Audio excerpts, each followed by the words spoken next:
سلام قولا من رب رحيم. நிகரில்லா அன்புடையோன் இறைவனிடமிருந்து சாந்தி நிலவட்டும் என்று முகமன் கூறப்படும். அன்பான அல்லாஹுடைய நல்லடியார்களே, உங்களிடத்திலிருந்து பதில் சலாமை எதிர்பார்த்தவனாக அஸ்ஸலாமு அலைக்கும் வரஹ்மத்துல்லாஹி வபரகாத்துஹு.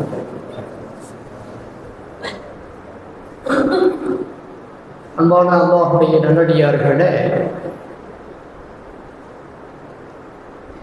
ஒரு 3 உதாரணங்களை நான் ஒரு செய்தியை சொல்லிவிட்டு அந்த 3 உதாரணங்களுக்கு பின்னால் நம்முடைய சிந்தனை எப்படி இருக்க வேண்டும், நாளை மறுமையின் வெற்றிக்கு நாம் எப்படி பாடுபட வேண்டும் என்பதை இன்ஷா அல்லாஹ் நாம் நமக்கு மத்தியிலே பரிமாறிக்கொள்வோம். அல்லாஹ் சுப்ஹானஹு வ தஆலா குர்ஆன்ல நமக்கெல்லாம் தெரிஞ்ச அத்தியாயம் தான் 99வது அத்தியாயம். அல்-ஜில்சால் அல்லது அல்-ஜல்சால் அப்படி 2 விதமாக பேர் சொல்லுவாங்க. அந்த ஜில்சால் அப்படிங்கிற அத்தியாயத்தில் வரக்கூடிய 7வது 8வது வசனம். அந்த வசனம் நமக்கு தெரியும். ஃபமை யஅமல் மிஸ்கால தர்ரத்தின் கைரன் யரா வமை யஅமல் மிஸ்கால தர்ரத்தின் ஷர்ரன் யரா. என்ன பொருள் அப்படிங்கிறது நமக்கு தெரியும். என்ன பொருள்னு சொன்னால், ஒரு அணுவளவு நீங்கள் ஒரு நன்மையை கொண்டு வந்தாலும், அது போன்றது ஒரு நன்மையை நீங்கள் கொண்டு வந்தாலும் அது உங்களுக்கு அங்கே எடுத்து காட்டப்படும், அது உங்களுக்கு கொடுக்கப்படும், அதில் எந்த குறையும் செய்யப்படாது. ஒமை யஅமல் மிஸ்கால தர்ரத்தின் ஷர்ரன் யரா. அதே போன்று இந்த உலகத்திலே வாழும் பொழுது நீங்கள் ஒரு அணுவளவு அல்லது அதை போன்றது ஒரு தீமையை செய்திருந்தாலும் அதுவும் அங்கே உங்களுக்கு எடுத்து காட்டப்படும் என்று சொல்லி அல்லாஹ் சுப்ஹானஹு வ தஆலா நாளை மறுமையில் நடைபெறுகிற ஒரு நிகழ்வு எந்த அளவுக்கு இருக்கும், எந்த அளவுக்கு இங்கே நீங்கள் கண்காணிக்கப்படுகிறீர்கள், எந்த அளவுக்கு உங்கள் செயல்களெல்லாம் கணக்கிடப்படுகிறது என்பதை இந்த 2 வசனங்களிலே அல்லாஹ் நமக்கு எச்சரிக்கையோடு சொல்லுகிற வசனங்களாக நாம் பார்க்க முடியும். அன்பிற்கினியவர்களே, இப்போ நம்ம என்ன செய்யணும் அப்படின்னு சொன்னால், நல்லா தெரியுது நமக்கு, என்னுடைய நன்மைகள் அங்கே எடுத்து காட்டப்படும், என்னுடைய தீமைகள் அங்கே எடுத்து காட்டப்படும் என்பது நன்றாக நாம் எல்லோருமே அறிந்து வைத்திருக்கிற செய்தி. அப்போ நம்ம என்ன செய்யணுங்க, முன்கூட்டி அதற்கான தயாரிப்புகளோடு நாம் போக வேண்டும். முன்கூட்டி அதற்கான தயாரிப்புகள் என்னவோ அந்த தயாரிப்புகளோடு நாம் போக வேண்டும் என்பதைத்தான் இந்த 2 வசனங்களும் நமக்கு முன்னெச்சரிக்கையாக சொல்லுகிற செய்திகளாக நாம் பார்ப்போம். பாருங்க, பின்னாடி கை சேதப்படக்கூடாது. அங்கே போயிட்டு ஆகா இன்னும் கொஞ்சம் இதை செஞ்சிருந்திருக்கலாமே, இதை செய்யாமல் இருந்திருக்கலாமே அப்படின்னு கை சேதப்படக்கூடாது, வருத்தப்படக்கூடாது. அப்படிங்கிறதுக்காக வேண்டியே அல்லாஹ் சுப்ஹானஹு வ தஆலா நமக்கு முன்கூட்டியே இந்த செய்தியை நமக்கு சொல்லி கை சேதப்படுவதை கவனத்திலே கொண்டு நீங்கள் முன்கூட்டி என்ன செய்யணும்னு சொன்னால், நீங்கள் எப்படி பணியாற்ற வேண்டும், எப்படி நீங்கள் இந்த உலகத்திலே வாழ வேண்டும் என்பதை இந்த வசனங்கள் மூலமாக நமக்கு சொல்லுவதை பார்ப்போம். உதாரணத்துக்கு சொல்லணும்னா, இப்போ ஒரு 3 சீசன் போயிட்டு இருக்குங்க. இப்போ நம்ம தமிழகத்தில் ஒரு 3 சீசன், ஒட்டுமொத்த இந்தியாவை கூட வச்சுக்கலாம், ஒரு 3 சீசன் போகுது. என்ன அப்படின்னு சொன்னால், தேர்தல் அப்படின்னு ஒரு சீசன், ஒரு தேர்தல், ஒரு 5 மாநிலங்களுக்கு தேர்தல், சட்டமன்ற தேர்தல் அப்படின்னு சொல்லி ஒரு சீசன் போயிட்டு இருக்கு. அதே போல படிக்கிற பிள்ளைகளுக்கு தேர்வு அப்படிங்கிற ஒரு சீசனும் இப்பொழுது போய்கொண்டிருக்கிறது. சிலருக்கு முடிவு இருக்கிறது, சிலருக்கு முடிவு தருவாயில் இருக்கிறது, சிலருக்கு ஆரம்பிக்கும் தருவாயிலே அந்த சீசன் போய்கொண்டிருக்கிறது என்பதை பார்க்கிறோம். இன்னொரு சீசன் என்ன அப்படின்னு சொன்னால், IPL அப்படிங்கிற கிரிக்கெட், மட்டை பந்துன்னு சொல்லுவாங்களா, மட்டைப்பந்து, அந்த அந்த ஆட்டம் அது இப்பொழுது இந்தியாவிலே போய்கொண்டிருக்கிறது. இந்த 3க்குமே மனிதன் நம்மளை விட்டு யாரையும் நம்மளை விட்டு போகாது. IPL மட்டும் வேண்டுமானால் நம்மிலே பெரும்பான்மையானவர்கள் அதில் நமக்கு கவனம் இல்லாமல் இருக்கலாம், அதை கண்டுகொள்ளாமல் இருக்கலாம். ஆனால் பாக்கி 2 விஷயத்தில் கண்டிப்பாக நமக்கான அந்த கவனம் இருக்கும். இந்த 3ம் சொல்லுகிற ஒரு பாடம். என்ன பாடம்? நான் மேலே சொன்ன வசனத்திற்கும் இந்த 3க்குமான ஒரு பாடம் இருக்கிறது. என்ன அப்படின்னு சொன்னால், தேர்தலில் வெற்றி அறிவிக்குது. இப்போ நம்ம மே 4ன்னு சொல்லியிருக்காங்களா, இந்த தேர்தல் முடிவுகள் அறிவிக்கப்படுகிறது. உதாரணத்துக்கு அதை சொல்றாங்க. இந்த மே 4 அன்னைக்கு வெற்றி அறிவிக்கப்படுகிற பொழுது சிலருக்கு 50 வாக்குகள் 100 வாக்குகள் குறைந்த அந்த வித்தியாசத்திலே வெற்றி தோல்விகள் இருக்கும். ஒருவர் வெற்றி பெற்றவராக அறிவிக்கப்படுவார் அந்த குறைந்த வாக்குகள் வித்தியாசத்தில். பெரிய வித்தியாசங்களும் இருக்கும். குறைந்த வித்தியாசங்கள் என்பது அது இருப்பதற்கான வாய்ப்புகளும் இருக்கிறது அல்லவா? அந்த வித்தியாசங்கள் அப்படி அறிவிக்கப்படுகிற பொழுது வெற்றி பெற்றவர் அச்சத்தோடு மகிழ்வார். அச்சத்தோடு என்ன செய்வார்னா, கடைசி வரைக்கும் அவரை அச்சம் என்பது பீடித்தே இருக்கும். அந்த வித்தியாசம் சொல்லப்பட என்னன்னா, அவரை வெற்றி பெறுவோமா இல்லையா என்ற பயத்தோட கடைசியிலே கொண்டு வந்து அந்த 50 வாக்குகள் வித்தியாசம் அல்லது 100 வாக்கு அல்லது குறைந்த அந்த வித்தியாசம் இருக்கே, அவரை மகிழ்ச்சி உற செய்யும். ஆனால் முன்கூட்டியே அவர் எப்படி இருந்தார்? பயத்திலே, அச்சத்தின் பிடியிலே அவர் இருந்தார். தோல்வியுற்றவர் அவரும் என்ன செய்வார்னு சொன்னா, பயத்தில் தான் இருப்பார். பின்னால் வந்து அந்த 50 வாக்குகள் வித்தியாசத்திலே நான் தோல்வி அடைந்து விட்டேன் என்று சொல்லுகிற பொழுது அங்கே கை சேதப்படுவார். வெற்றி பெற்றவர் மகிழ்ச்சி விட்டு விடுவார். ஆக எப்படி வெற்றி பெற்றுட்டோம், 50ஓ 100ஓ அது எவ்வளவோ 1000ஓ 2000ஓ வெற்றி கிடைச்சிருச்சு எனக்கு, மகிழ்ச்சி விட்டு போய்விடுவார். பயத்தில் இருந்து விடுவிக்கப்பட்டு அவர் மகிழ்ச்சிக்கு வந்து விடுவார். ஆனா அதே பயத்திலே இருந்த இவர் இன்னும் கை சேதத்திற்கு உள்ளாகுவார். என்ன கை சேதம் அப்படின்னு சொன்னா, இந்த 50 ஓட்டை நம்ம இன்னும் கொஞ்சம் முயற்சித்திருந்தால், இன்னும் கொஞ்சம் பெரு பிரச்சாரங்களை செய்திருந்தால், இன்னும் கொஞ்சம் வீடு வீடாக சந்தித்து வாக்காளர்களை சந்தித்திருந்தால், அதை செஞ்சிருந்தா இதை செஞ்சிருந்தா இந்த 50 ஓட்டு 100 ஓட்டு இன்னும் கொஞ்சம் நம்ம அதிகமா வாங்கியிருந்திருக்கலாமே, வெற்றி கிடைத்திருக்குமே, கொஞ்சம் நம்ம கோட்டை விட்டுட்டோமேன்னு அப்ப கை சேதப்படுவார். நிதர்சனம் அதுதானங்க. இப்ப அந்த வசனத்தோடு ஒப்பிட்டு பாருங்க. பமையாமல் நிஸ்கால தர்றத்தின் கைரையா, ஒரு அணுவளவு இருந்தாலும் அங்கே அது எடுத்து காட்டப்படும். கணக்கு சொல்லப்பட உள்ளுக்குள்ள அச்சம் ஏற்பட்டுக்கிட்டே இருக்கும்.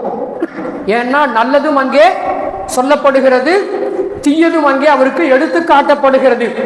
2ல எது வரப்போகிறதோ, 2ல எது மிகைக்க போகிறதோ என்கிற அச்ச உணர்வோடு அந்த மகிழ்ச்சர் மைதானத்தில் நாம் நின்று கொண்டிருப்போம். அல்லாஹ் சுப்ஹானஹு வ தஆலா அந்த நம்ம செஞ்ச அமல்கள்ல கொஞ்சம் கூடுதலான அமல் இருக்குன்னு சொல்லி தராசுல நிறுத்து, கொஞ்சம் நன்மையின் தட்டு கனத்து விட்டது, நீங்கள் வெற்றியாளர் அப்படின்னு சொர்க்கத்துக்குரியவன் சொல்லிட்டா அப்பத்தான் அந்த பயம் நமக்கு போய் நம்ம என்ன செய்வாங்க, மகிழ்ச்சி உருவோம். ஆனால் அது வரைக்கும் நம்ம உள்ளுக்குள்ள எப்படி இருக்கும், அந்த அச்சம் நம்மை பீடித்துக் கொண்டே இருக்கும்.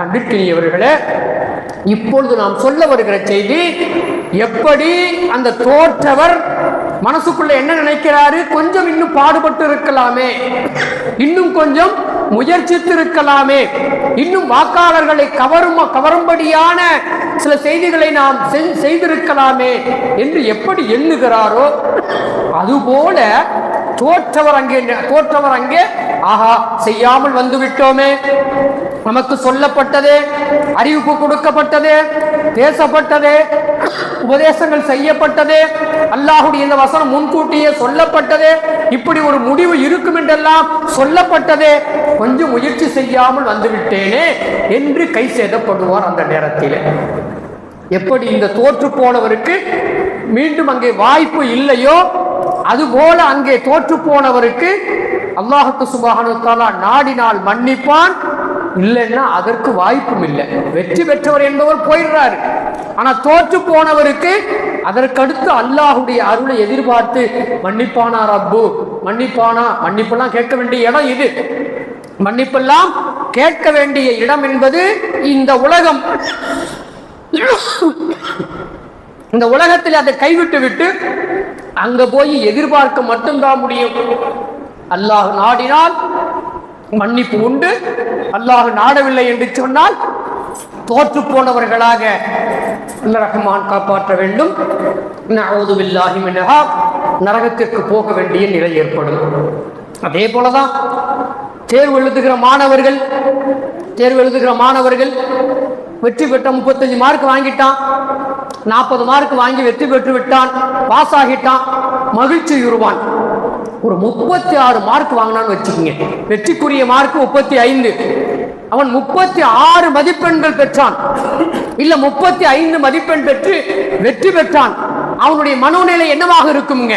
பரீட்சை எழுதிட்டு வந்ததுல இருந்து எனக்கு மதிப்பெண்கள் கிடைக்குமா கிடைக்காதா, நான் இந்த அளவுக்கு தானே நான் தேர்வை எழுதி இருக்கிறேன், அதற்கான மதிப்பெண்கள் கிடைக்குமா கிடைக்காதா என்ற அச்சத்திலேயே இருக்கிற அவனுக்கு அந்த வெற்றி பெற்று விட்டாய், பாஸ் செய்து விட்டாய் என்கிற அந்த ஒன்று வருகிற பொழுது அவன் மகிழ்ச்சி உருவான்.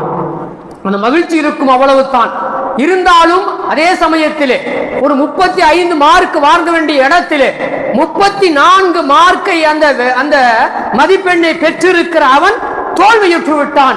இப்பொழுது அவன் யோசிப்பான், இன்னும் கொஞ்சம் நாம் முயற்சித்து இருக்கலாமே, இந்த கேள்வி பதிலை இந்த பாடத்தில் நாம் இன்னும் கொஞ்சம் கவனத்தை செலுத்தி இருக்கலாமே, இந்த சப்ஜெக்ட்ல நாம் இன்னும் கொஞ்சம் கவனத்தை செலுத்தி இருக்கலாமே, விட்டு விட்டோமே என்று அப்பொழுது கை சேதப்பட்டால் மீண்டும் அவனுக்கு வாய்ப்பு கிடைக்குமா?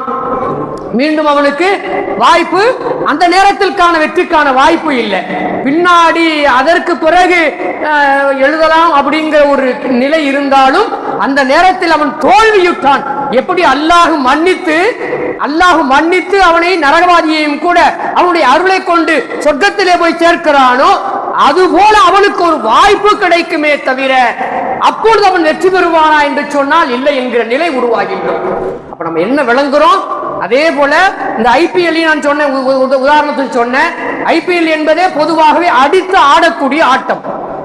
ஆரம்ப மட்டை பந்தாளர்கள் என்ன செய்வார்கள் சொன்னா, இறங்கின பேட்ஸ்மேன் என்ன பண்ணாருவாங்க, முடிஞ்ச வரைக்கும் எதிர்கொண்டுகிற பந்துகளை எல்லாம் அடித்து ஆடுவார். எப்படியாவது அந்த 10 ஓவருக்குள்ள அல்லது 15 ஓவருக்குள்ள ஒரு குறிப்பிட்ட ரன்னை நாம் சேர்த்து வைத்து விட வேண்டும். பின்னால் வரக்கூடியவர்கள் அப்படி இப்படி இருந்து விட்டாலும் கூட அல்லது விக்கெட்டுகள் தொடர்ந்து விழுந்து விட்டாலும் கூட வெற்றிக்கான இலக்கை நாம் கொஞ்சம் எட்டி வைத்து விட வேண்டும் என்று எல்லா வீரர்களும் எப்படி முயற்சி செய்வார்களோ, கடைசியில இரண்டாவது மட்டையாளர்கள் அங்கே ஆடுகிற பொழுது அந்த 1-2 அந்த ரன் வித்தியாசத்திலே வெற்றி பெறுகிற பொழுது, தோல்வியுறுகிற பொழுது 2 பேருடைய மனநிலை என்னவாக இருக்கும்? நினைப்பார், நான் எதிர்கொண்ட பந்துகளிலே இத்தனை பந்துகளை நான் அடிக்கிறேன், ரன்னுக்குரிய அதை இல்லாம அதை நான் வீணாக்கி விட்டேனே, அதில் 1-2 நான் அடித்திருப்பேன் என்று சொன்னால் எனக்கு இந்த 1 ரன் இந்த 2 ரன் எனக்கான வெற்றி வாய்ப்பை கொடுத்திருக்குமே, நான் இந்த அணியை வெற்றிக்குரிய அணியாக மாற்றி இருக்கலாமே என்று அவர் நினைப்பார். அதே போல 2வதாக ஆடிக்கொண்டிருக்கிற அவர் இன்னும் 2 ரன்கள் 3 ரன்கள் அடிக்க வேண்டும். ஆனால் நெருக்கடியான பந்து வீச்சு என்று சொன்னால் எப்படி பயத்தோடு களத்தில் நின்று அந்த பந்துகளை எதிர்கொண்டு சமாளிக்க வேண்டிய நிலை இருப்பாரோ, கடைசி வரை அதே நிலையில இருந்து ஆஹா வெற்றி பெற்று விட்டோம் என்ற நிலைக்கு வந்தால் எப்படி இருக்குமோ அது போன்றுதான் நாளை மறுமையிலே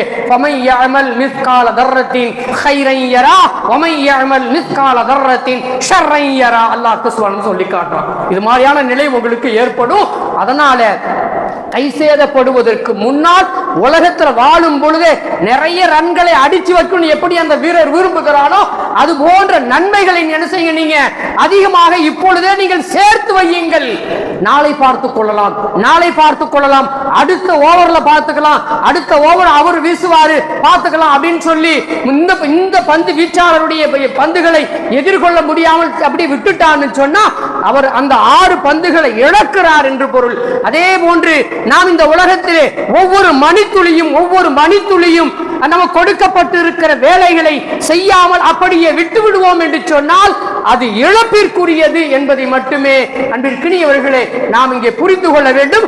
அததான் அல்லாஹ் சுப்ஹானஹு வ தஆலா ஃபமன் யஅமல் மிஸ்கால தர்ரத்தின் கைரன் யரா வமன் யஅமல் மிஸ்கால தர்ரத்தின் ஷர்ரன் யரா. இந்த உலகத்தில் நீங்கள் என்ன அமல் செய்தீர்கள் என்பது அங்கே உங்களுக்கு எடுத்து காட்டப்படும். அது எடுத்து காட்டப்படுவதற்கு முன்னாலேயே நீங்கள் அதிகப்படுத்திக் கொள்ளுங்கள், அந்த தவறுகளை நீங்கள் இங்கே சரி செய்து கொள்ளுங்கள் என்று சொல்லி இந்த 2 வசனங்களிலே அல்லாஹ் சுப்ஹானஹு வ தஆலா சொல்லுவதை நாம் பார்க்க முடிகிறது அன்பிற்கினியவர்களே. அதனாலதான் பாருங்க, எதிர்கால வாழ்க்கைக்கு இந்த உலகத்துல நம்ம எப்படி உழைக்கிறோம். இன்னொரு உதாரணம் சொல்லலாம். இன்னொரு உதாரணத்தை சொல்றேன். எதிர்கால வாழ்க்கைக்கு நம்ம என்ன செய்யறாங்க, எனக்கு ஒரு தொழில், எனக்கு ஒரு அலுவலகத்தில் வேலை கிடைத்திருக்கிறது. 8 மணி நேரம் வேலை செய்கிற நான், எனக்கு அது பற்றாக்குறையாக இருக்கிறது என்று நான் நினைக்கிறேன் என்று சொன்னால் நான் என்ன செய்வேங்க, சைட் பிசினஸ் ஏதாவது இருக்குதான்னு பார்க்கிறேன். சைட் பிசினஸ் ஏதாவது அல்லது பார்ட் டைம் பிசினஸ் ஏதாவது இருக்குதா, ஏதாவது பண்ணலாமா அப்படின்னு யோசிக்கிறேன். காரணம் என்ன, என்னுடைய எதிர்கால வாழ்க்கைக்கு இது பத்தாது, என்னுடைய மனைவிக்கு இது பத்தாது, என்னுடைய பிள்ளைகளுக்கு இது பத்தாது, என்னுடைய வாழ்க்கையினுடைய அம்சங்களுக்கு இது பத்தாது. எனவே நான் என்ன நினைச்சேன், சைட் பிசினஸ் ஒன்று பார்க்கிறேன். அதே போல பார்ட் டைம் பிசினஸ், இந்த 8 மணி நேரம் இல்லாம அதுக்கடுத்து பார்ட் டைம் பிசினஸ் என்ன செய்யணும்னு சொன்னா எதையாவது செய்யணும்னு நினைக்கிறேன் பாருங்க. அதே போலத்தான் இந்த நாம் செய்கிற பரலான கடமைகளை செய்யக்கூடியவங்களுக்கு சொல்றேன்.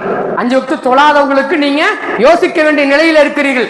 5 வக்து தொழக்கூடியவர்கள் தொழுதுவிட்டால் போதுமா, அது எனக்கு பத்துமா, நாளை எடை போடுகிற பொழுது கடமையை நீக்கினாய் மேற்கொண்டு எங்கே என்று கேட்கப்படுகிற பொழுது கை சேதப்படாமல் இருக்க வேண்டும் என்று சொன்னால், எப்படி ஒரு தொழிலாளி, எப்படி ஒரு வியாபாரி, எப்படி ஒரு அலுவலிலே வேலை செய்யக்கூடியவர் பார்ட் டைம் பிசினஸ் பார்க்கிறாரு, சைட் பிசினஸ் பார்க்கிறாரோ, ஓவர் டைம் பார்க்கிறாரோ, அது போல சில அமல்களையும் நாம் என்ன செய்யணும்னு சொன்னா, 5 வக்து தொழக்கூடியவர், 30 நோன்பை நோக்கக்கூடியவர், ஜக்காத்தை கணக்கிட்டு கொடுக்கக்கூடியவர், வசதி வாய்ப்பு இருந்து ஹஜ்ஜுக்கு செல்லக்கூடியவர், இவர்களெல்லாம் யோசிக்க வேண்டும், எனக்கு இன்னும் தேவை, எனக்கு இது பத்தாது, இது கடமையை செய்திருக்கிறோம், கடமை செய்துவிட்டா என்று மட்டுமே அங்கு எழுதப்படுமே தவிர நன்மைகளின் பட்டியல்களிலே பார்த்தால் அது குறைவாக இருக்கும் என்பதையும், ஆக நாம என்ன செய்யுங்க, கூடுதலான அமல்களை செய்ய வேண்டும் என்பதையும் மேலே சொல்லுகிற அந்த ஃபமன் யஅமல் மிஸ்கால தர்ரத்தின் கைரன் யரா வமன் யஅமல் மிஸ்கால தர்ரத்தின் ஷர்ரன் யரா என்று சொல்லப்படக்கூடிய அந்த வசனங்கள் நமக்கு சொல்லுகிற செய்திகளாக பார்க்கும் அன்பிற்கினியவர்களே. இது நான் தொழக்கூடியவர்களுக்கு, கடமைகளை நிறைவேற்றக்கூடியவர்களுக்கு சொல்லுகிறேன். இல்லாதவர்கள் நீங்கள் யோசியுங்கள். நான் யாரையும் குற்றம் சொல்லல, நான் யாரையும் குற்றம் சொல்ல வரவில்லை. நீங்கள் யோசியுங்கள். தொழக்கூடியவருக்கே இந்த நிலை என்று சொன்னால், ஐங்கால தொழுகையை அல்லாஹ்வுக்காக வேண்டி நிறைவேற்றக்கூடியவருக்கே இந்த நிலை என்று சொன்னால், நான் அறவே பள்ளியின் பக்கம் வராமல் இருக்கிறேன், அல்லது ஜும்மாவிற்கு மட்டும் வந்து செல்லுகிறேன், அல்லது வருடத்தில் 2 முறை பெருநாளை மட்டும் நான் சந்திக்கிறேன் என்கிற மனோநிலையில் இருக்கக்கூடியவர்கள் யாரேனும் இருப்போம் என்று சொன்னால், நீங்கள் யோசிக்க வேண்டிய இடத்துல இருக்கிறீர்கள் என்பதை மட்டுமே நான் இங்கே சொல்லிக் கொள்ளுகிறேன். அல்லாஹ் சுப்ஹானஹு வ தஆலா பாருங்க, தன்னுடைய திருமறையில 2வது அத்தியாயத்தில் 110வது வசனத்துல ஒரு செய்தியை சொல்றான். வமா துகத்திமு மின் கைரின், என்ன நலவான காரியத்தை நீங்க இந்த உலகத்துல செஞ்சு முற்படுத்தி வச்சீங்களோ, தஜிதுஹு இன்தல்லாஹி, அதை நீங்கள் அல்லாஹ்விடத்திலே பெற்றுக்கொள்ளலாம். அதை நீங்கள் அல்லாஹ்விடத்திலே கண்டிப்பாக நீங்கள் பெற்றுக்கொள்வீர்கள். அங்கே உங்களுக்கு இல்லைன்னா சொல்லப்படாது. நீங்க 5 வக்து தொழுதீங்க, அது அல்லாஹ்விடத்திலே பெற்றுக்கொள்ளப்படும். ஆமாடா நீ தொழுதிருக்கிறாய், உனக்கு அதற்கான கூலி இருக்கிறது என்று அல்லாஹ் அதை எடுத்து வைத்து விடுவான். யார் தொழவில்லையோ, யார் முற்படுத்தவில்லையோ, எப்பா நீ செய்யவே இல்லப்பா, உனக்கு எப்படிப்பா நீ எதிர்பார்க்கிற, எதையுமே செய்யாம வந்து நீங்க கூலியை நீ எதிர்பார்க்கிறிய, எப்படி உனக்கு கூலி கொடுக்கப்படும்? அவ செய்தவனும் செய்யாதவனும் சமமாகிவிட முடியுமா? அந்த அமலை நிறைவேற்றியவனும் அறவே நிறைவேற்றாமல் வந்திருக்கிற நீயும் 2 பேரையும் சமமா ஒரு தட்டில் வச்சு நான் பார்க்க முடியுமா? முடியாதே. அவருக்கு நான் எதை கொடுக்க வேண்டுமோ அதை நான் கொடுப்பேன், அந்த கூலி அவருக்கு கொடுத்து விடுவேன், உனக்கான கூலியை நான் கொடுக்க முடியாது என்று அல்லாஹ் சுப்ஹானஹு வ தஆலா அங்கே ஒரு நிலையை உருவாக்கி விடுவான் என்று சொல்லி இந்த வசனம் நமக்கு சொல்லுகிற செய்தியாக பார்க்கிறோம். என்ன சொல்ற பாருங்க, திரும்ப ஒரு முறை சொல்லுகிறதை, வமா துகத்திமு மின் கைரின், நலவான காரியங்களை யார் முற்படுத்தி வைக்கிறார்களோ, தஜிதுஹு இன்தல்லாஹி, அல்லாஹ்விடத்திலே அதை பெற்றுக் கொள்வார். முற்படுத்தாதவர் அங்கே கையை பிசைந்து கொண்டு நிற்பார். கையை பிசைந்து கொண்டு, எப்படி சரியாக வேலை செய்யாதவர் அங்கே அப்படிப்பட்ட அந்த தொழிலாளி முதலாளி இடத்துல வந்து எப்படியாவது கொஞ்சம் பார்த்து கொடுத்துருங்களேன், எப்படியாவது கொஞ்சம் எப்படி அவனுக்கு கொடுக்க முடியும் அப்படின்னு முதலாளி என்ன செய்வாரு? கேட்பார். அந்த நிலை ஏற்படும் என்பதை அல்லாஹ் இந்த வசனத்திலே சொல்லுகிறான் என்பதை பார்க்கிறோம். அதே போல பாருங்க, நம்முடைய முயற்சிகள் எதுவும் வீணாக போவதில்லை. நம்முடைய எந்த முயற்சியும், உதாரணத்திற்கு இன்னைக்கு ஒரு நிகழ்வு எனக்கு நடந்தது, அதை நான் சொல்லுகிறேன். காலையில பைக்ல நான் ஃபஜ்ர் தொழுதுட்டு வீட்டுக்கு போயிட்டு இருக்கேன். போகும்பொழுது ஒரு 5-6 பேர் நல்லா நடந்து போறாங்க. இந்த வேளாங்கண்ணிக்கு நடந்து போறவங்க நடந்து போறாங்க. அந்த கூட்டத்தில் அப்படியே கையை காட்டினாங்க. இப்போ பெரும்பாலும் கையை காட்டினா நிக்கிறதுக்கு பயம். இப்போ பகல்ல பிரச்சனை இல்லை, நைட்ல அதுவும் அறவே நிறுத்துறதுக்கு பயம். அந்த சூழ்நிலையில் கையை காட்டுறாங்க. நான் விளங்கி கொண்டேன், அவங்கள யாருக்கும் முடியல. ஏன்னா நடக்கிறாங்க, நடக்க யாருக்கும் முடியல, அவங்க உதவி கேட்கிறாங்க அப்படின்னு சொல்லிட்டு வண்டியை நான் நிறுத்தினேன். ஒரு வயதான அம்மா, ஏறத்தாழ ஒரு 50 வயது மதிக்கத்தக்க ஒரு பெண்மணியை வண்டியில கொஞ்சம் ஏற்றி கொண்டு போய், நீங்க போற வழியில கடைசியா எங்க போய் நாங்க போய் விட்டுட்டு போங்களேன். என்ன விஷயம்? இந்த அம்மாவுக்கு கொஞ்சம் ஃபீவர் வந்துருச்சு, உடம்பு சரியில்லை, இந்த அம்மாவுக்கு உடல்நிலை சரியில்லை, நடக்க முடியவில்லை அப்படின்னு சொல்லிட்டு, எங்க போறீங்க? வேளாங்கண்ணிக்கு போறோம். நான் இந்த பக்கம் போயிடுவேனே, ஏறத்தாழ சிக்கலுடைய அந்த ரோடு பிரியறதுக்கு கொஞ்சம் முன்னாடி அந்த இடத்துல நான் இந்த பக்கம் போயிடுவேனே அப்படின்னு யோசிச்சேன். ஒரே ஒரு நிமிடம் யோசித்தேன். ஏன் இவர்களை கொண்டு போய் நாம் சிக்கல் வரை கொண்டு போய் விட்டு அதற்கு பிறகு நாம் இந்த பக்கம் திரும்பினால் என்ன என்று யோசித்தேன். சரி உட்காருங்க, ஏற்றி உட்கார வைத்தார்கள். ஏற முடியல. ஆரோக்கியமா இருக்கிற அம்மா தான், இப்போ உடம்பு சரியில்லை, நடந்து இன்னும் கொஞ்சம் கால் கூடுதலான வழி, அது பாத்திலுக்குத்தான் போறாங்க. போறதும் கூட பாத்திலான ஹக்குக்கு அல்ல, பாத்திலான விஷயம் நடக்கிறதே பாத்தில். அப்படிப்பட்டவர்கள் தான். இருந்தாலும் மனித நேயம் என்ற அடிப்படையிலே உட்காருங்கன்னு சொன்ன 2-3 பேர் சேர்ந்து தூக்கி வண்டியில உட்கார வச்சு கொஞ்சம் பாதுகாப்பா உட்காந்துங்கன்னு சொல்லிட்டு நான் கொண்டு போய் சிக்கலுடைய அந்த இடத்துல செஞ்சேன்னா பஸ் ஸ்டாண்ட்ல விட்டுட்டு ஒரு டீ வாங்கி குடிச்சு உட்காருங்கம்மா, அவங்க எல்லாம் வந்து சேர்ந்துருவாங்கன்னு சொல்லிட்டு அதுக்கடுத்து பைபாஸுக்கு நான் ஏன் சொல்றேன், என்னை பற்றி பெருமைக்கு நான் சொல்லவில்லை.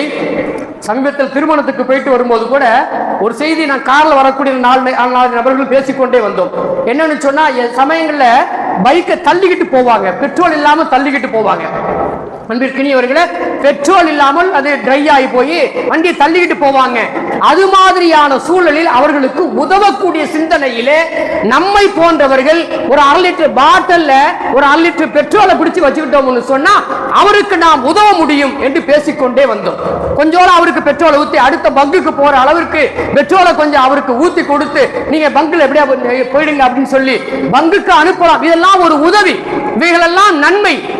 இப்படிப்பட்ட இந்த காரியங்களுக்கெல்லாம் நாளை மறுமையிலே இவ்வளவு இக்கட்டான நிலையிலே ஒரு மனிதருக்கு நீங்கள் உதவி இருக்கிறீர்கள், ஒரு காரியத்தை செய்திருக்கிறீர்களே, இதற்கான பிரதிபலன் இது உங்களுக்கு என்று சொல்லி அல்லாஹ் சுப்ஹானஹு வ தஆலா அதையும் அங்கே எழுதுவான். உதாரணத்திற்கு நான் அதை சொல்லுகிறேன், ஒரு உதாரணத்திற்காக சொல்றேன். இந்த மாதிரி நிறைய பாதையில போயிட்டே இருக்கிறோம், நம்ம நிறைய ஹதீஸ் நிறைய கேள்விப்பட்டிருக்கிறோம். ஒரு முள்ளு கிடக்கு, ஒரு கல்லு கிடக்கு, ஒரு நிமிடம் அதற்காக ஒதுக்கி, அவ்வளவுதான் நம்ம ஒதுக்க போது எவ்வளவுங்க, ஒரு 1/2 நிமிடம் 1 நிமிடம் அதை எடுத்து அப்படியே நான் அந்த பக்கம் அப்படியே போட்டு விட்டு போகிறேன். நமக்கெல்லாம் ஒரு செய்தி தெரியும். ஒரு பனு இஸ்ரவேலுடைய ஒரு பெண்மணி பாலைவனத்தில் அப்படியே காட்டு பக்கம் போயிட்டு இருக்கும் பொழுது ஒரு நாய் தண்ணீர் இல்லாமல் நாக்கை தொங்க விட்டு கொண்டு இருந்தது. உடனே இவர் தன்னுடைய கால் உறையை கழட்டி தன்னுடைய மேலங்கி மேலே போட்டிருக்கிற அந்த உடையை கட்டி செய்யறாருன்னு சொன்னா தன்னுடைய உரையை உள்ள தண்ணிக்குள்ள விட்டு அதை எடுத்து அந்த நாய்க்கு புகட்டி விட்டு சென்றார். ஹதீஸிலே சொல்லப்படுகிற செய்தி, அந்த பனு இஸ்ரவேலருடைய அந்த பெண்ணுக்கு, அந்த பெண் எப்படிப்பட்ட பெண் ஹதீஸிலே சொல்லப்படுகிறது, விபச்சாரியான பெண், விபச்சாரம் என்ற குற்றத்திற்கு உரியவர், அந்த தொழிலே ஈடுபட்டு இருக்கக்கூடியவர், அவருக்கு சுவனம் என்று சொல்லி பெருமானார் ஸல்லல்லாஹு அலைஹி வஸல்லம் அவங்க சொல்றாங்க. காரணம் என்ன? செய்த அந்த ஒரே ஒரு அமல், கொஞ்ச நேரம் அதற்காக வேண்டி அந்த மனிதாபிமானம், அந்த மனித நேயம், இந்த காரியங்கள் எல்லாம் நாளை நமக்கு கை கொடுக்கும். இது மாதிரியான காரியங்கள் எல்லாம் நாளைக்கு நமக்கு கை கொடுக்கும் என்பதைத்தான் நாம் இங்கே சொல்ல வேண்டிய செய்தி. அததான் அல்லாஹ் சொல்றான், ஃபமன் யஅமல், இன்னொரு வசனத்துல அல்லாஹ் சொல்றான், ஃபமன் யஅமல் மினஸ் ஸாலிஹாத்தி, நல்ல காரியங்களில் எந்த காரியத்தையாவது, நல்ல காரியங்களில் எந்த காரியத்தையாவது ஒரு காரியத்தை அவர் செய்வார். எந்த நிலையிலே? வஹுவ முஃமினூன், அவரோ ஈமான் கொண்டிருக்கிற நிலையிலே. நான் முஃமின் என்று சொல்லக்கூடிய நம்மை போன்றவர்கள் ஒரு நல்ல காரியத்தை செய்கிறோம், ஃபலா குஃப்ரான லிஸைஹி, அவர்களின் அந்த முயற்சி ஒரு காலும் மறுக்கப்படாது. அவங்க செய்யற அந்த முயற்சி, நான் மேல சொன்ன மாதிரி சின்ன சின்ன உதவிகள், சின்ன சின்ன செயல்கள், இது போன்ற காரியங்களும் கூட நம்மை ஒரு நல்ல இடத்திற்கு கொண்டு போகும். அல்லாஹ் சொல்றான், ஃபமை யஅமல் மினஸ்ஸாலிஹாத்தி, நல்ல அமல்களை செய்கிறார், வஹுவ முஃமினூன், அவரோ ஈமான் கொண்டிருப்பவராக இருக்கிறார், முஃமினாக இருக்கிறார். அப்படிப்பட்டவர் செய்கிற அந்த செயல்களை எல்லாம் அதில் ஒன்று கூட வீணாக்கப்படாது. ஃபலா குஃப்ரான் லிஸாயிஹி, அவருடைய அந்த முயற்சி வீணாக்கப்படாது. அதற்கான பிரதிபலன் வ இன்னா லஹு காத்திபூன், அதை நாம் என்ன செய்வோம், சும்மா கல்லதான எடுத்து அந்த பக்கம் போட்டு போனாரு, இதை போய் எழுதணுமா, இதை போய் எழுத தேவையில்லை, அல்லது பாதையிலே ஒரு விசஜந்து ஒன்று படுத்து இருக்கிறது, அதை அப்புறப்படுத்தி விட்டு போனார், இதை போய் எழுதணுமா அப்படின்னு அல்லாஹ் யோசிக்க மாட்டான். இதையும் நாம் இன்னா லஹு காத்திபூன், இந்த காரியங்களை கூட நாம் உமது பட்டியலிலே எழுதி வைப்போம் என்று சொல்லி அல்லாஹ் சுப்ஹானஹு வ தஆலா சொல்லுகின்றார். ஆக அன்பிற்கினியவர்களே, நம்முடைய நாளை மறுமை கை சேதப்படக்கூடாத நிலையில இருக்க வேண்டும். நான் ஆரம்பத்தில் சொன்னது போன்று நம்முடைய நன்மை தட்டு கணக்க முடியாமல் தடுமாறி கொண்டிருக்கிற நேரத்திலே இது போன்ற அமல்கள் இருக்கிறது அல்லவா, இது நமக்கு மிகப்பெரிய அளவிலே கை கொடுக்கும் என்பதை நாம் புரிந்து கொள்ள வேண்டிய நிலையில இருக்கும். அன்பிற்கினியவர்களே, வெறும் தொழுதுட்டா போதுமா, வெறும் நோன்பு வைத்து விட்டால் போதுமா என்று சொன்னால் கடமையை நாம் என்ன சொல்றோங்க, செய்கிறோம். அது அல்லாஹ் விதித்திருக்கிற கடமை, அதை நாம் நிறைவேற்றியாக வேண்டும். நான் மட்டுமல்ல, நீங்கள் மட்டுமல்ல, யாரெல்லாம் களிமா சொல்லி இருக்கிறோமோ அத்துணை நபர்களும் அந்த கடமையை ஆற்ற வேண்டும். மேல் மிச்சமான காரியங்கள் தான் நமக்கு கை கொடுக்கிறது என்பதை இந்த இடத்துல நாம் புரிந்து கொள்ள வேண்டிய ஒரு செய்தியாக இருக்கிறது. பாருங்க, இந்த லா இலாஹ இல்லல்லாஹ் களிமா சொல்றோம் இல்லைங்க, நம்ம முன்னோர்கள் எவ்வளவு அறிவாளி பாருங்க. இந்த 2 வக்து, அசருடைய வக்து, ஃபஜ்ருடைய வக்திலையும் என்ன பண்றாங்கன்னு சொன்னா கலிமாவை சொல்ல சொல்லி நமக்கு ஒரு விஷயத்தை கற்றுக் கொடுத்திருக்கிறாங்க. அல்லாஹ் ஹதீஸினுடைய அடிப்படையில் தான், ஹதீஸ் இல்லாம முன்னோர்கள் சொல்லி கொடுத்தாங்கன்னு யாரும் எடுத்துக்க வேண்டாம். முன்னோர்கள் அதை பழக்கமாக ஆக்கி வைத்திருக்கிறார்கள், ஹதீஸ்களை உயிரோட்டம் பெற செய்திருக்கிறார்கள். என்ன, ஒரு 10 முறை 11 முறை லா இலாஹ இல்லல்லாஹ், லா இலாஹ இல்லல்லாஹ் கலிமாவை சொல்லுகிறோம். ஒரு முறை ஸலவாத்தை சொல்லுகிறோம் நபியின் மீது, ஒரு முறை ஸலவாத்தை சொல்லுகிறோம், 2 முறை ஸலவாத்தை சொல்லுகிறோம் என்று சொன்னால் இந்த பழக்கம் இருக்கு பார்த்தீங்களா, ஹதீஸினுடைய அடிப்படையிலே தொகுத்து கொடுத்திருக்கிற, பழக்கப்படுத்தி வைத்திருக்கிற இந்த காரியம் எந்த அளவுக்கு கை கொடுக்கும் என்பதற்கான ஒரு ஹதீஸ் பாருங்க. இப்னு உமர் ரலியல்லாஹு தஆலா அன்ஹுவங்க அறிவிக்கிற ஒரு செய்தி, மறுமையிலே உம்மத்து மக்களுடைய கூட்டத்திற்கு முன்னால் இந்த உம்மத்திலிருந்து ஒருவர் அங்கே என்ன செய்வார் சொன்னா கொண்டு வரப்படுவார். எங்க மஹ்ஷர் மைதானத்துல ஒருவர் அங்கே கொண்டு வந்து நிறுத்தப்படுவார். அவருடைய செயலேடுகள் எல்லாம் அப்படியே விரிக்கப்படும். எத்தனை ஏடுகள் ஹதீஸில் சொல்லப்படுகிறது, 99 ஏடுகள், 99 ஏடுகள் அப்படியே விரித்து வைக்கப்படும். அந்த விரித்து வைக்கப்பட்டிருப்பதனுடைய நீளம் எவ்வளவுன்னு சொன்னா, அந்த நபருடைய உலகத்திலே என்னுடைய பார்வை எவ்வளவு தூரத்திற்கு போகிறதோ, முதல் வானத்து வரைக்கும் போகுதுங்களா இல்லையா, சூரியன் பார்க்கிறோமா இல்லையா, சந்திரனை பார்க்கிறோமா இல்லையா, நட்சத்திரங்களை பார்க்கிறோமா இல்லையா, அது எங்க இருக்குங்க, எத்தனை மைல் தூரம், எத்தனை லட்சக்கணக்கான மைல் தூரம் என்னுடைய பார்வை அங்கே செல்லுகிறது. அந்த அளவிற்கு ஒவ்வொரு ஏடும் விரித்து வைக்கப்படும். 99 ஏடுகளும் விரித்து வைக்கப்பட்டு இந்த நபரை படிக்க சொல்லுவார்கள். இந்த நபர் எல்லாத்தையும் படிப்பார்.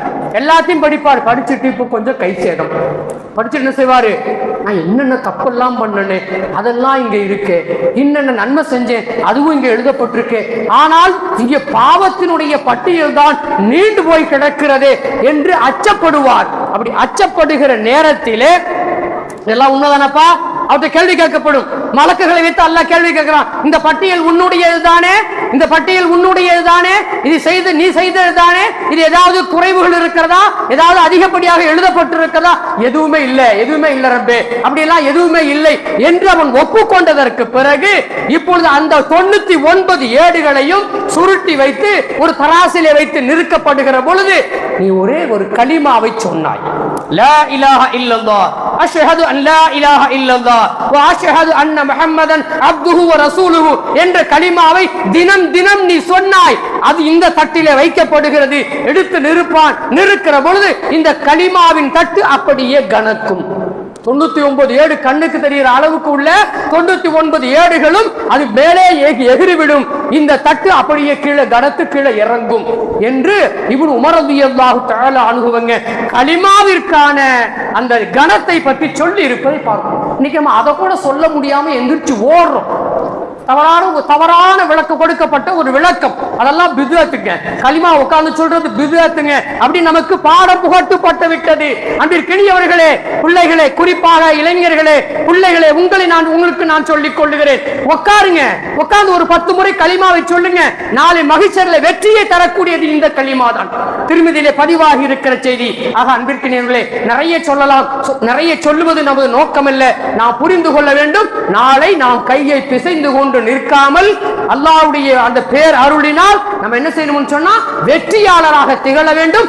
அதற்கான உபரியான வணக்கங்களை நாம் நிறைந்து செய்ய வேண்டும் என்பதுதான். கடமைகளை செய்வதோடு உபரியான வணக்கங்களை, அது எதுவாக நல்லதென்று எதெல்லாம் மார்க்கம் சொல்லி இருக்கிறதோ, அதில் நமக்கு எந்த அளவுக்கு சக்தி இருக்கிறதோ, வாய்ப்பு இருக்கிறதோ, அதையெல்லாம் நாம் செய்து முடிக்க வேண்டும். சந்தர்ப்பம் கிடைக்கிற பொழுது அதை நாம் வீணாக்கி விடக் கூடாது.